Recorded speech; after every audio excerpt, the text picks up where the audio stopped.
नमस्कार, प्रतिदिन अखबार संपादकीय ऑडियो में आपका स्वागत। शांति की राह जनसत्ता। असम में शांति समझौता राष्ट्रीय सहारा। अब आर्टिकल विस्तार से। शांति की राह जनसत्ता।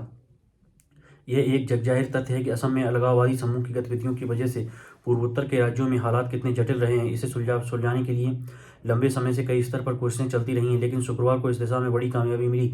दरअसल असम के सक्रिय यूनाइटेड लिबरेशन फ्रंट यानी उल्फा के एक गुट के साथ केंद्र एवं असम सरकार के बीच दिल्ली में हुई बैठक में एक त्रिपक्षीय शांति समझौता हुआ। यह पहल इसलिए बेहद महत्वपूर्ण है कि पिछले 4 दशक में पहली बार सशस्त्र उग्रवादी संगठन उल्फा के किसी समूह के साथ एक शांति समझौते के मसौदे पर हस्ताक्षर हुए।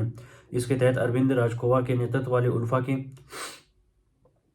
वार्ता समर्थक गुट ने हिंसा की राह छोड़ने, संगठन को भंग करने और लोकतांत्रिक प्रक्रिया में शामिल होने पर सहमति व्यक्त की है।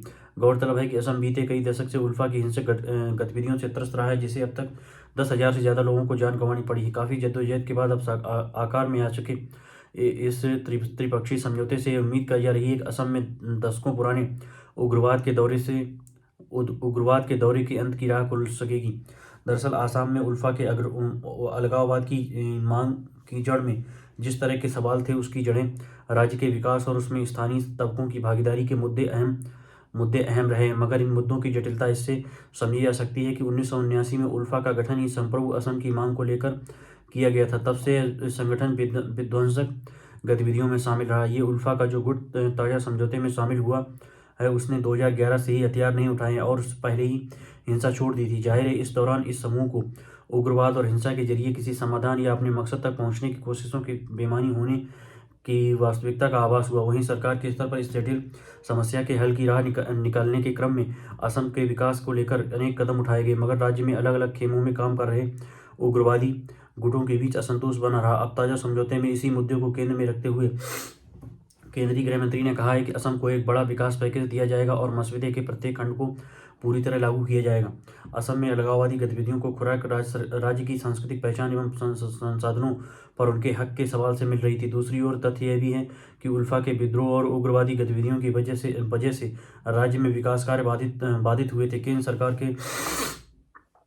के साथ समझौते में इससे संबंधित मुख्य बिंदुओं को भी संबोधित किया गया है। मसलन राज्य के लोगों की सांस्कृतिक विरासत बरकरार रहेगी और लोगों के लिए बेहतर रोजगार के साधन मुहैया कराए जाएंगे। इसके अलावा सशस्त्र आंदोलन की राह छोड़ने वाले उल्फा के सदस्यों को मुख्य धारा में लाने का भारत सरकार हर संभव प्रयास करेगी। हालांकि यह भी ध्यान रखने की जरूरत है कि असम के परेश बरुआ के नेतृत्व वाला उल्फा का एक अन्य कट्टरपंथी समूह इस समझौते का हिस्सा नहीं है और उसने इस समझौते में शामिल होने से इनकार कर दिया है। इसके बावजूद यह एक अहम पक्ष है कि उल्फा के ही एक प्रभावशाली रहे समूह के साथ समझौते के बाद अगर शांति की स्थिति बनती है तो विकास की राह आसान होगी।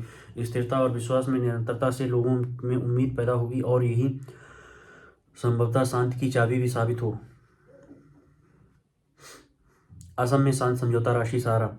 United Liberation Front of India ULFA का दशकों पुराना संघर्ष बीते शुक्रवार को बाकायदा खत्म हो गया, जब केंद्रीय गृह मंत्री अमित शाह और असम के मुख्यमंत्री हेमंत बिश्व शर्मा की उपस्थिति में उल्फा अरविंद राजखोवा गुट के प्रतिनिधियों ने त्रिपक्षीय शांति समझौते पर हस्ताक्षर किए। उल्फा का गठन संप्रभु असम की मांग को लेकर आरंभ हुआ था और उसने 1979 में आंदोलन शुरू किया था। असम से इस सबसे पुराने उग्रवादी संगठन के साथ शांति समझौते के फलस्वरूप उल्फा के सशस्त्र कैडर हथियार डालकर देश की लोकतांत्रिक प्रक्रिया में शामिल हो जाएंगे। हालांकि अभी भी परेश बरुआ के नेतृत्व वाला उल्फा का कट्टरपंथी गुट समझौते का हिस्सा नहीं है। माना जा रहा है कि बरुआ चीन म्यांमार सीमा के पास किसी जगह पर रह रहा है और चीन और म्यांमार से मदद के चलते तेवर ढीले करने को तैयार नहीं।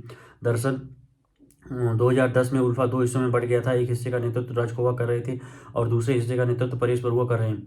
उल्फा केंद्र और राज्य सरकारों के बीच सस्पेंशन ऑफ ऑपरेशंस SOO समझौते पर हस्ताक्षर होने के बाद से राजखोवा गुट 2011 को शांति वार्ता में शामिल हुआ था। पूर्वोत्तर पर भाजपा सरकार ने केंद्र में सत्तारूढ़ होते ही खासी तवज्जो देना शुरू कर दिया था। पूर्वोत्तर के आदिवासी क्षेत्रों में जातीय संगठनों के असंतोष से दशकों से केंद्र में आरूढ़ सरकार तनाव का सामना करती रही, लेकिन भाजपा ने पहल करके बोडो, आदिवासी कार्बी और दिमासा उग्रवादी गुटों के साथ समझौते करके पूर्वोत्तर में उग्रवाद की तपिश को कम करने में महत्वपूर्ण सफलता हासिल की। पिछले 4 साल में पूर्वोत्तर में कुल 9 समझौते किए गए। राज्य के 85% इलाकों में AFSPA armed forces special power act हटा लेने के बाद से असम में माहौल शांत होता चला गया है और अब शांत समझौते के आलोक में असम से पूरी तरह से अफस्पा हटा लिया जाएगा। गृह मंत्री ने असम के लिए एक बड़े पैकेज का भी ऐलान कर दिया है। उल्फा का आंदोलन खासा उग्र रहा है और उल्फा से संघर्ष में 10,000 से ज़्यादा लोगों की जान गई और सुरक्षा बलों के अनेक जवानों की शहादत हुई। इस समझौते से इस क्षेत्र में स्थायी शांति की राह प्रशस्त हुई है। धन्यवाद।